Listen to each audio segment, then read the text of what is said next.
The AL East has always been super dominant when it comes to the American League overall. You having the Yankees, the Red Sox, now the Orioles being serious contenders. What player should you pay attention to? This would be the final of 3 breakdowns of AL teams focusing on the AL East and which players are going to be monumental to those teams. Let's get into it. Starting off in the AL East is going to be the Blue Jays. First player I would probably pay attention to when it comes to the Blue Jays is Justin Turner, recently acquired off of the free agents list coming over from Boston. He hit an insanely good 276, 345, and 800 last season, and even during spring training right now with just 11 at-bats, he's already batting a 364, OBP of 563, and an OPS of 1.018. So he's already doing pretty damn good. Him being the 4 slot, looking for that big bat to really show in Toronto in place of Chapman, who's now over in San Francisco. Another guy that you're probably not expecting me to say, but you see, I should know how to say his first name because he played for the Mariners, Kikuchi. He has been struggling every season up until last season. Last season, he was able to win 11 games and only 6 losses with a 3.86 ERA. I mean, he did pretty damn good as a starter with 32 games started and 167 innings pitched with 181 strikeouts. His whip was 1.27, a little bit on the higher end, but given that he's like a number 4, number 5 rotation starter, I think this year might be where he continues where he left off and improves even more. Next up is the Orioles in the NL East. Let's be honest. I mean, y'all know who it's going to be, right? He's already got the call. It sounds like he's going to be starting at second base for the Orioles. Jackson Holliday, the number 1 overall MLB pick in the draft. Spring training is all he's got to really show for us, and he's doing good with 21 at bats and 2 runs batted in and a total of 7 hits. His average is 333 with a 364 OBP and a 983 OPS. He's doing God's work. I mean, Matt, your son, he's doing good. I'm looking forward to him, and I'm drafting him. I'm on fantasy baseball. Another guy on the Orioles that we could pay attention to. Yes, we can go down the list and look at Henderson. We can look at Mountcastle. We can look at Austin Hayes. We can look at Cedric Mullins. We can look at a very long list of guys that are very good and very impressive, but the one I'm paying attention to is Anthony Santander. Last season, he hit a 257 batting average with a 325 OBP and a 797 OPS, but my kicker here is his 28 home runs and his 95 RBIs with 5 stolen bases. The guy can run, he can hit the ball hard, and he's really good glove in the outfield. So he's one of my favorites. I'm looking forward to seeing him in 2024. If you're an Orioles fan, Santander is probably my guy, and that's the dude I'm going to watch along with a bunch of other people, but I think he needs more recognition. Next up is the Rays. Now, ironically, you're going to say I'm biased, but they traded for him from the Mariners, and that'd be Jose Caballera. He was starting to have a really good outbreak season, possibly the next franchise name for second base for the Mariners, but unfortunately, they traded him away in order to pick up Luke Raley because they needed an outfielder bat, and with that trade, Jose Caballera looks like he's going to be the starting second baseman there. Excellent range, very good defensively, and his bat was starting to pick up, as last season he only hit 221 with a 343 OBP, and then his OPS was 663, and that was his rookie season.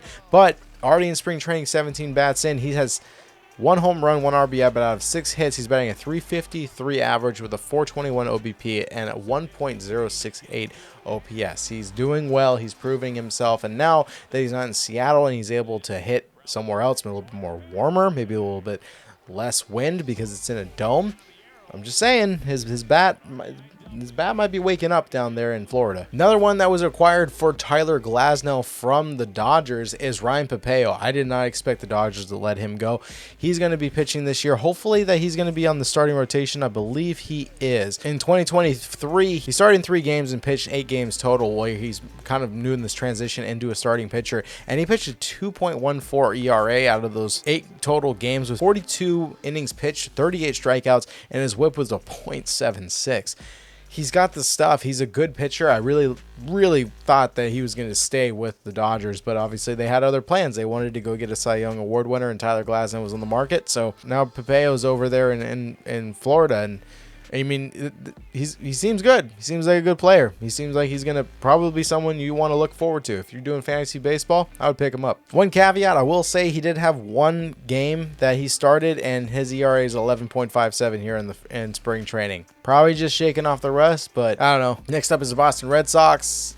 Yeah, a lot of injuries. Vaughn Grissom typically would be part of this, but he's not even going to be there for the opening day. So Tristan Cassis, though, rookie debut last season, and he, out of 429 at-bats, he batted a 263 with a 367 OBP and an 857 OPS.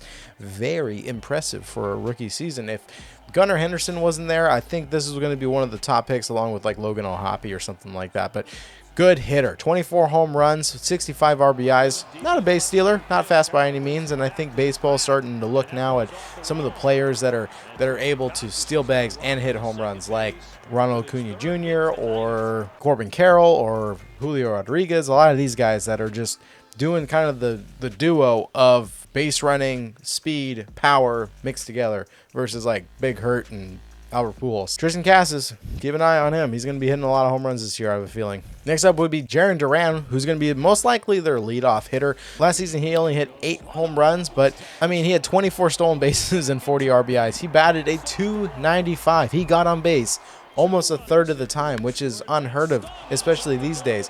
He had an OBP of 346 and an OPS of 828. So that batting average being near 300, I think that's going to be his goal and something to look forward to as far as the 2024 season. Maybe he is going to reach and max out and actually finish the 2024 season hitting over 300. Yankees. I mean, the whole roster's stacked. But we'll do the easy one. Juan Soto, of course, we're expecting him to have a blowout season. Last season, he did good. He did great. He didn't do as good as he did in 2021, 2022, and actually I should go back to 2020. Those 3 years he was blowing the cover off the ball. He was not striking out, and he had an insane walk rate. I think he was walking like 23% of the time, 26% of the time, which is a lot, especially for a power hitter. It just shows his vision of the plate and seeing the balls was really coming into play. Last season it was about even. I think 18% of the time he struck out and 18% of the time he walked, but he did hit a lot of home runs, just wasn't as many as the prior years. Now that he's in Yankee Stadium and he's getting paid the big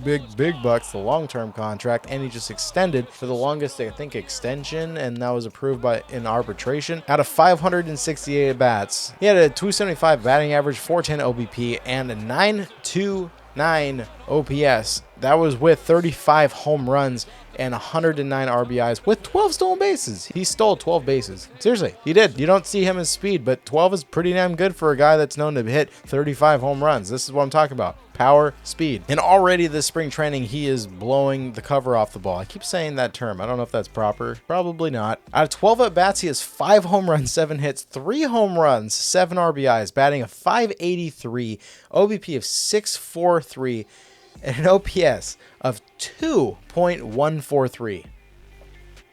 I think he's feeling it. Either he needs to continue playing down in Florida or it's the uniform that's making him pop. Keep an eye on Juan Soto. Next up is Aaron Judge. He kind of had a down year last year because of his injuries, but if he's healthy and he stays healthy this year, it's someone to pay attention to. Obviously, he's on everybody's radar. Go figure. But last season, he had an OPS of 1.019, which is unheard of for the entire season. He only had 367 at-bats, but he did hit 37 home runs, aside from the injuries and the time he did not play. So, this year going in, someone to look forward to. Maybe he can beat his own record as far as home runs. You're in 72, maybe the all-time record. I don't know. And I'll throw in a third guy just because we need some youngins. Anthony Volpe, very impressive season last year. 209 batting average is probably his low point, but the fact that he had 24 stolen bases, 21 home runs, and he had 541 plate appearances. If he can just make more contact and really see the ball a little bit better, that average is going to skyrocket, and he's going to be a major factor in this Yankees lineup. And there's already a ton of big names, so that's all I have for you guys today. If you can, before you click away, subscribe, like the video, or leave a comment below if you think there's a player that I should have included, or maybe one of these guys didn't deserve to be mentioned. I would appreciate it. We can talk about it. I can read my notes, and maybe I can change my mind. I don't know. PSA announcement, if you're going to be in Seattle for opening day, check me out behind home plate somewhere. Peace.